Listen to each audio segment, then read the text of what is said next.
NCERT Exemplar Solutions, Class 10, Maths, Chapter 8, Exercise 8.3, Question number 10. A ladder 15 meters long just reaches the top of a vertical wall. If the ladder makes an angle of 60 degrees with the wall, find the height of the wall. Answer. We are given a wall, a vertical wall, standing on the ground, and a ladder 15 meters long which reaches the top of a vertical wall. We are given ladder length is equal to 15 meters, which makes an angle of 60 degrees with the vertical wall. Let us write it as angle theta. Theta is equal to 60 degrees. And we need to find the height of the wall.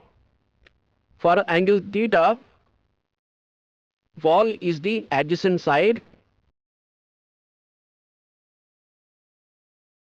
and ladder is the hypotenuse. Since the wall is vertical to the ground, wall makes an angle of 90 degrees and ladder is the side opposite to the angle 90 degrees. Therefore, ladder is the hypotenuse. Let us use cos theta because we have adjacent side and hypotenuse. Cos theta is equal to adjacent side by hypotenuse.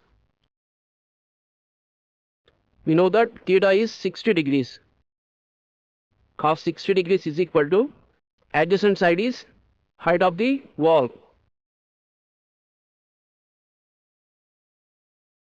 divided by hypotenuse is 15 meters, length of the ladder.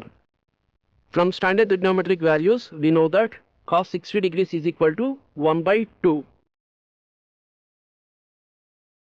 That implies wall height is equal to 15 by 2. That is equal to 7.5 meters. Therefore, height of the wall is equal to 7.5 meters.